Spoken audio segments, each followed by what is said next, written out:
Hello, Yu-Gi-Oh! Players, and welcome to another episode of Holy Nuts! I'm your host, the RJB0. So today I want to talk about a couple of decks in particular, but in general I want to talk about the power of the OTK. Now, people are always kind of afraid of being OTK. They always get really salty when they get OTK'd. They will do anything possible to stop themselves from being OTK'd because there's something supremely scary about the concept of having, 8,000 life points and being faced with the possibility of not making it to next turn. And the one thing that makes OTK-based decks really powerful is once they get the combo they need in their hand, the concept of advantage just totally goes out the window, because if you're going to win this turn, it doesn't matter how much setup your opponent has, how much advantage they have. If you're going to win during this turn, then the game's over. There's no need to worry about it. And that's one of the major powers about OTK decks, is once they get their combo ready, the game's over. So we've seen the scariness of OTKs with decks like Karakuri Machina Plants in the past, old fish OTKs, and two decks that we see now that are really big on OTKs are Madolches and Karakuri. And those are the particular two decks I want to talk about in Holy Nuts today.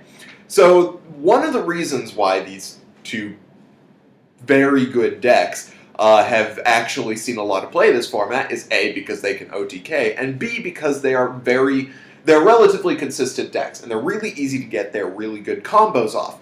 Partially because they can basically get any card they want out of their deck via a number of searching cards, and also because of the fact that they just have so many combos that work for them.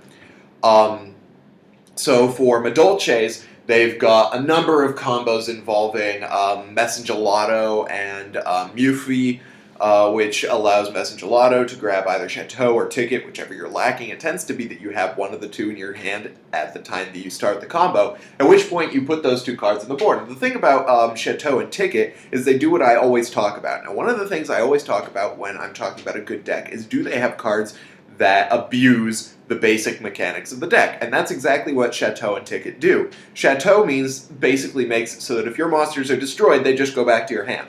So your opponent, with Chateau on the board, it's really difficult for your opponent to make you lose cards. They can't get rid of cards very easily, except, if they MST Chateau or whatever. The thing about Ticket is it gains advantage every time your opponent tries to get rid of one of the cards that you have. So if you go, Mufei, Messengelato, and you activate Chateau and Ticket, then you could just crash that Mufei or that Messengelato into your opponent's monster, and then just add it back to your hand, and you get a free search off of that. So that's pretty amazing. Of course, they also have Madolche, which can do its regular search thing, but more importantly, they also have Hoot Cake, and Hoot Cake is the really big thing.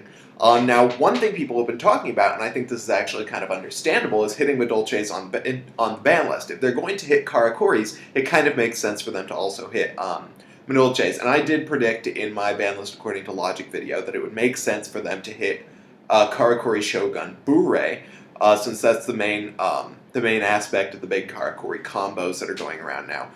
Bure has had its reprint, which means they aren't going to make any more money off it. Anyway, I talked about it in that other video. But if they're going to hit Karakuri, it makes just as much sense to hit Madolches, because they have that OTK power that's so powerful in the game today. And the thing about most OTKs is, a lot of the time once you do that OTK, you're out. You're done. And the thing about Karakuri and Madolche OTKs is, once they make their OTK, they still have plays to make, because usually like with Madolches, they basically have an endless list of combos, because even when you, take out their monsters, they just go right back into the deck. So you can't actually deplete all the combos in their deck very easily. And if you've got Chateau on the board, if you destroy their Madolche monsters, those plays just go right back to their hand. And that means that they have, even after they go off on their big OTK play, they still have plays to make after that. They can do the OTK combo again. And Karakuris have a finishing play that they can make. Once they go through their Burrito, then they can do a Stardust. And then what's your opponent going to do? They'd have to actually legitimately banish or bounce every card on your side of the field in order to get that, in order to reduce your field presence, which is a problem. So the other thing that makes the current Karakuri decks really powerful is that it really only takes 2 cards to get a Karakuri Geargia OTK off, which are a face-down Geargia armor and a Birdman. If you get those 2 cards, you win the game. Congratulations, because oftentimes a Karakuri Geargia OTK deck will run just tons of cards that stop your opponent from stopping your play. So they'll run Trap Stuns, they'll run 7 Tools of the Bandit, they'll sometimes run Mind Drain in order to stop your opponent from using Swift Scarecrow, which means that even if your opponent max Cs at that point, you win the game.